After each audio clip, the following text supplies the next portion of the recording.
Bismillahirrahmanirrahim. Assalamualaikum warahmatullahi wabarakatuh. Gimana kabarnya teman-teman kelas 4C yang solih dan solihah? Semoga selalu dalam keadaan sehat ya, dan tetap semangat.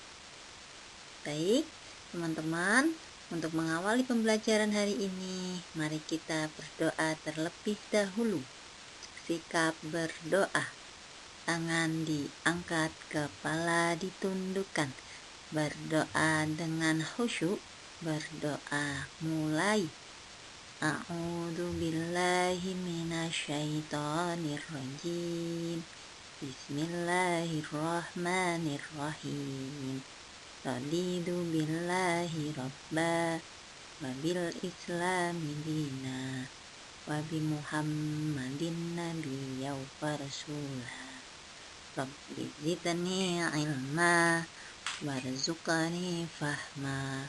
Amin. Nah, teman-teman, hari ini kita belajar tema 1, subtema 2, pembelajaran 5 dan 6. Adapun tujuan pembelajaran hari ini adalah 1.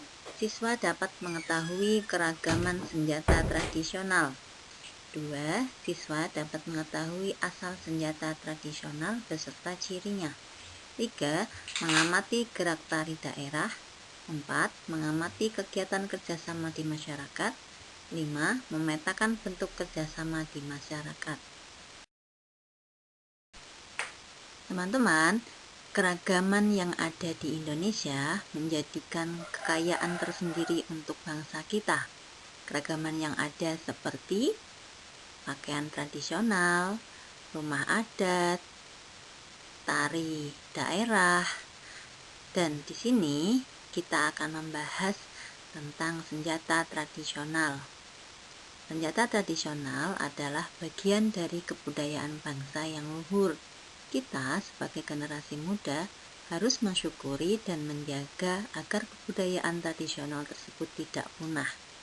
Ini nanti akan Bu Lilis tampilkan beberapa senjata tradisional dari daerah yang ada di Indonesia.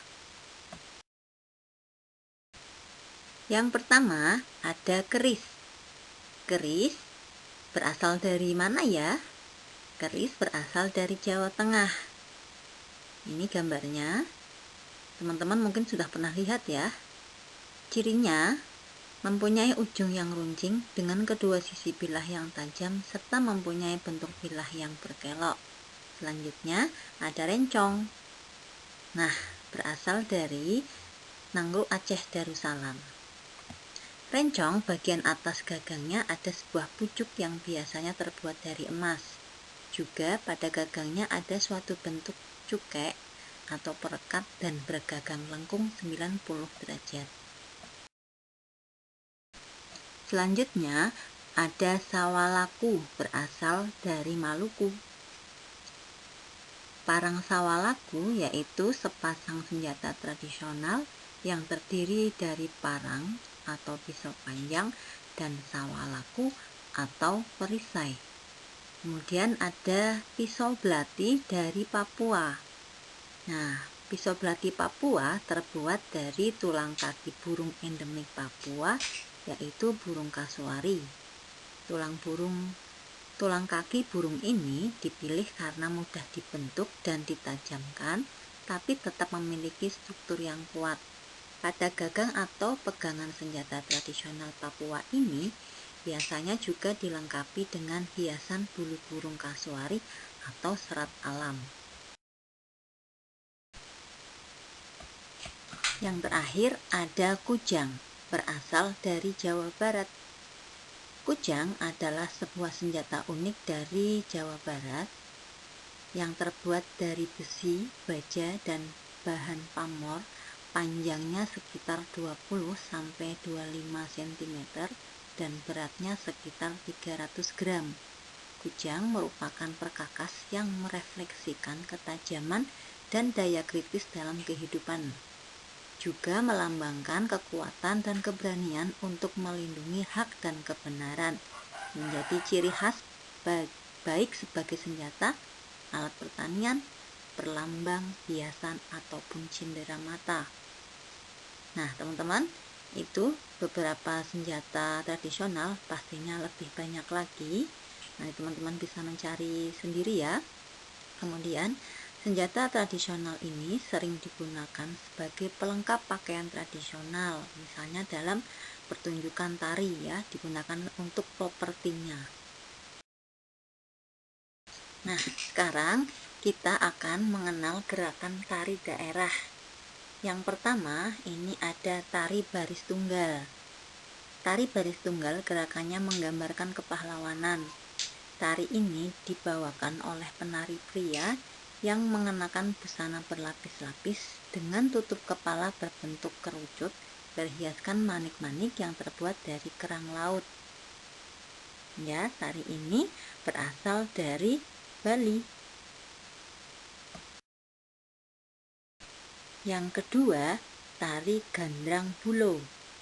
Tarian yang berasal dari Makassar, Sulawesi Selatan.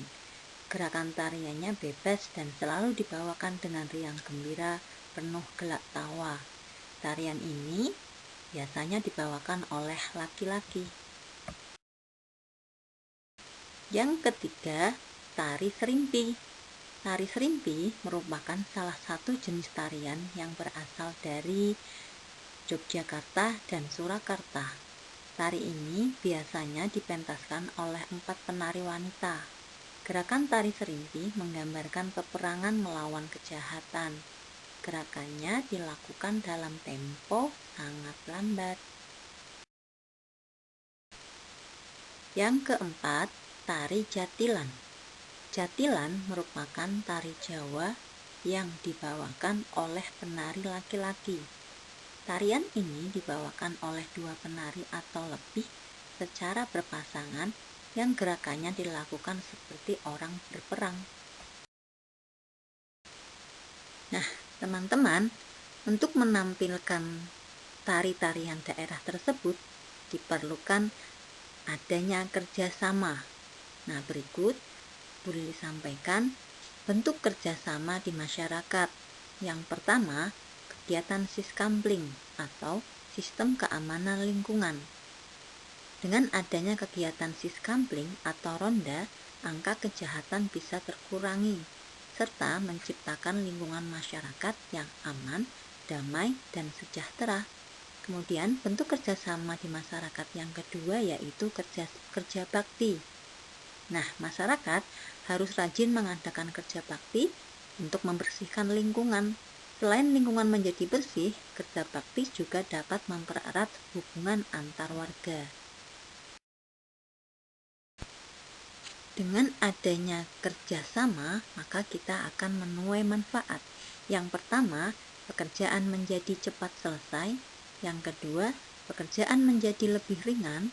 Yang ketiga, mempererat hubungan baik dengan orang lain. Yang keempat, terciptanya lingkungan yang aman dan sehat. Dan tentunya banyak lagi manfaat yang lain ya. Teman-teman, dalam melaksanakan kerjasama di masyarakat juga terdapat organisasi. Seperti yang pertama ada BPD atau Badan Permusyawaratan Desa. Tugas BPD meliputi menetapkan peraturan desa bersama kepala desa, menyelenggarakan pemilihan kepala desa dan perangkat desa, serta melakukan pengawasan terhadap penyelenggaraan pemerintah desa. Yang kedua, ada Pembinaan Kesejahteraan Keluarga atau PKK. PKK merupakan organisasi yang beranggotakan ibu-ibu di setiap RT, RW sampai tingkat pusat. Yang ketiga, Karang Taruna. Karang Taruna merupakan organisasi para remaja, pemuda, dan pemudi yang ada di desa atau kelurahan. Baik, tersebut materi untuk hari ini. Sekarang, teman-teman, silahkan mengerjakan latihan akhir subtema 2, halaman 104 sampai 106, pilihan gandanya saja ya.